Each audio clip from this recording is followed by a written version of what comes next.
ইরানে মার্কিন ইসরায়েলের হামলার কারণে মধ্যপ্রাচ্যের দেশগুলো নিজেদের আকাশসীমা সাময়িকভাবে বন্ধ করায় বিপাকে পড়েছেন বাংলাদেশের মধ্যপ্রাচ্যগামী যাত্রীরা। একদিন পর কিছু কিছু ফ্লাইট রিশিডিউল হলে অধিকাংশ ফ্লাইট চালু হওয়া নিয়ে অনিশ্চয়তা কাটেনি। স্বাস্থ্যকর অল টাইম কেক, সব সময় অল টাইম হেলদি লাইফ। ইরানে মার্কিন ইসরায়েলের হামলার ঘটনায় উত্তপ্ত মধ্যপ্রাচ্য।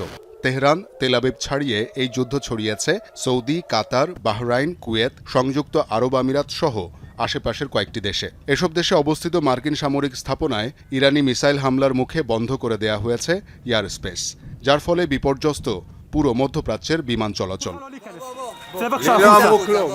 শনিবার দিনভর শাহজালাল আন্তর্জাতিক বিমানবন্দর থেকে ছেড়ে যায়নি মধ্যপ্রাচ্যগামী বিমানগুলো।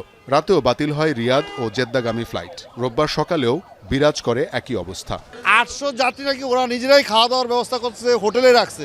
আসলে আমাদেরকে তো কোনো হোটেলেই রাখে নাই। ওয়েবসাইটে দেখা যাচ্ছে ফ্লাইট চালু আছে, কিন্তু এখানে আসি দেখতেছি নোটিশ লাগাইছে ফ্লাইট বন্ধ।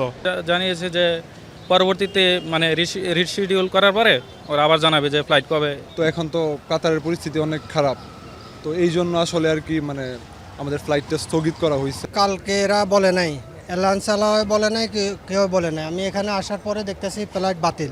পরিস্থিতি সরজমিনে দেখতে বিমানবন্দরে আসেন প্রবাসী কল্যাণমন্ত্রী। বলেন, পরিস্থিতি বিবেচনায় সকল ধরনের প্রস্তুতি রাখা হয়েছে।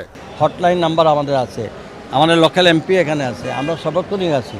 আমাদের দেবেন, আমরা তখনই আমরা সব ধরনের প্রিপারেশন আছে, হোটেল অ্যারেঞ্জমেন্ট আছে, গাড়ির অ্যারেঞ্জমেন্ট আছে, আমরা যতটুকু সম্ভব আমরা সবই অ্যারেঞ্জমেন্ট করে রাখছি। রোববার দুপুর নাগাদ ইউএস বাংলা এয়ারলাইন্সের রিয়াদ, জেদ্দা ও মাস্কাট এর ফ্লাইট চালুর ঘোষণা আসে। এরপরই বিমান বাংলাদেশ এয়ারলাইন্স গতদিন বাতিল হওয়া জেদ্দা ও রিয়াদের ফ্লাইট একই সময়ে পুনঃশিডিউল করা হয়। যখনই আমরা যেটা পাবো খবর আমাদের অথরিটির কাছ থেকে, আমরা সেটা টেলিফোনে প্যাসেঞ্জারদেরকে তো জানাবোই। তাছাড়াও আমাদের ওয়েবসাইট না, আমাদের ফেসবুক পেজে, আমাদের ইউটিউব চ্যানেল প্লাস সমস্ত পত্রিকা এবং টিভি চ্যানেলগুলোতে আমরা এই তথ্যগুলো টাইম টু টাইম দিব।